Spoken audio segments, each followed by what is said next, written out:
everyone, welcome back to another video. Today we're going to be taking a look at a vintage collection figure, a modern vintage collection figure I would say, because now that we've gotten several strands of them. That is over a figure from the brand new wave. It is Cara Dune. So if you're on social media for Star Wars whatsoever and you live in America, you've probably seen pictures of people posting that these are hitting shelves at Walmart. If you live in Europe, it's coming out later. I think they said April. But here in the US, it seems that they are trickling in. And I was still, even though I was seeing these reports and people were telling me that they're kind of in my area, I kept checking the same Walmart over and over, and of course nothing happened. Well, I checked another one that I don't normally go to, and of course there was one. They had, if you follow me on Instagram, you saw, but they had a Remnant Trooper, Attack of the Clones, just Phase 1 Trooper, and a Cara Dune. Of course, there was no Mando. I was not surprised by that. Don't know if I'll end up being able to find him ever, because just, you know how things go. But really cool nonetheless to pick up a Cara Dune.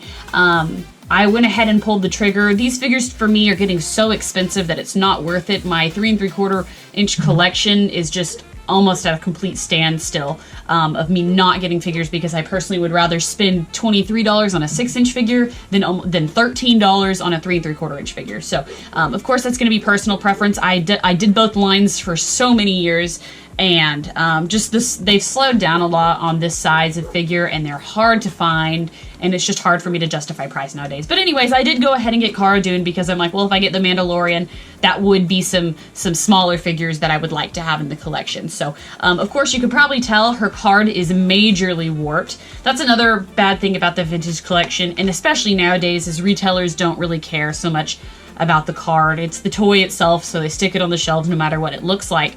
But for people who want to keep this in package, this would probably be a no. I don't particularly want to keep it in package, but if I had, I would have been a little bit disappointed. All of the cards were severely curved. Cara Dune's was probably the best, but really excited about her nonetheless. She's got the obviously vintage packaging with the Mandalorian. Cara Dune, ages 4+. They always put Kenner down here. She looks really nice in that bubble. Hopefully you can see it okay.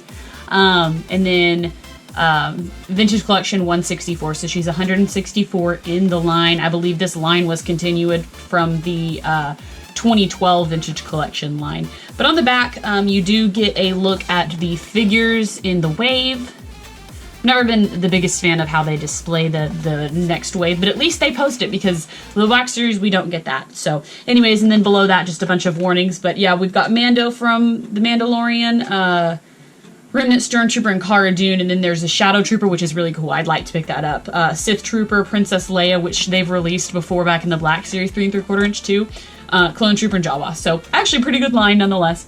But let's go ahead and open it up, and we will take a closer look at the figure.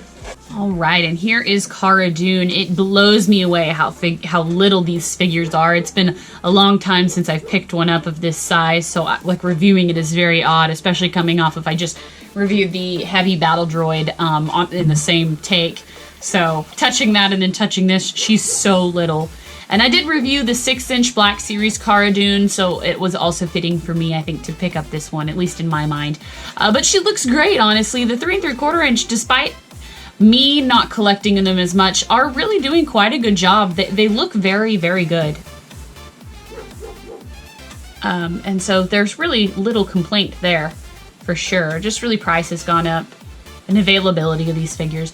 But she does come with a couple accessories which I want to show, and that is her heavy gun that I think she uses in episode 4 with the double drums. She comes with this figure, or with this accessory in her Black Series form as well, and it's got a nice sling so you can shoulder it.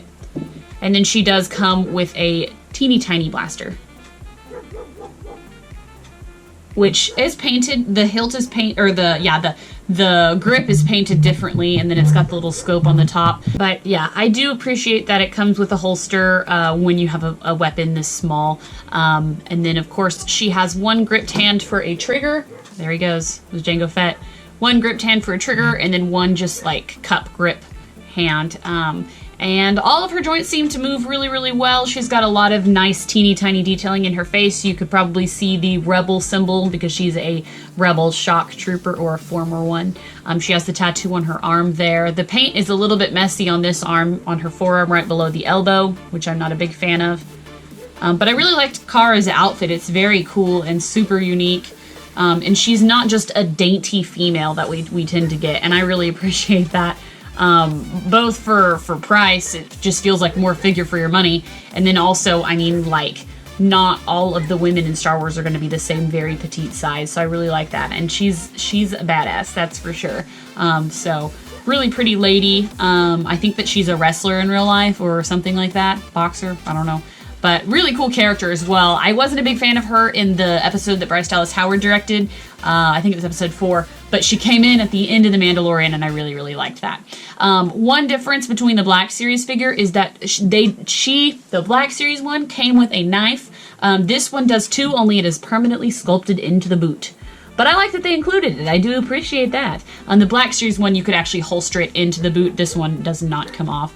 But in terms of articulation, she's all set. She's got articulation in the head, shoulders, elbows, wrists, in the torso, the hips, her thighs, swivel, knees, and ankles.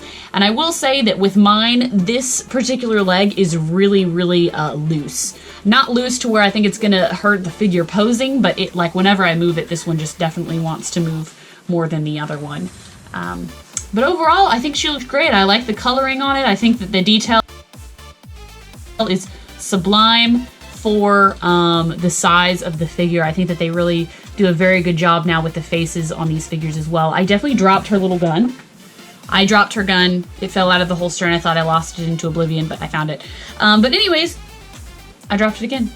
What the heck? Just gonna set that on the table for now. But anyways, guys, that is Cara Dune in 3 3/4 inch. Okay, so for one final look, here are the Cara Dunes together. I think it's pretty cool. I still think I like the Black Series one just a little bit better, just a larger canvas for detail. I think I like her face more as well. Maybe. I think this one might actually look a little bit more like the actress, but cool nonetheless. Let me know what you think about this figure in the comments below, guys. And as always, thank you so much for watching, and stay tuned for more videos. Bye, guys.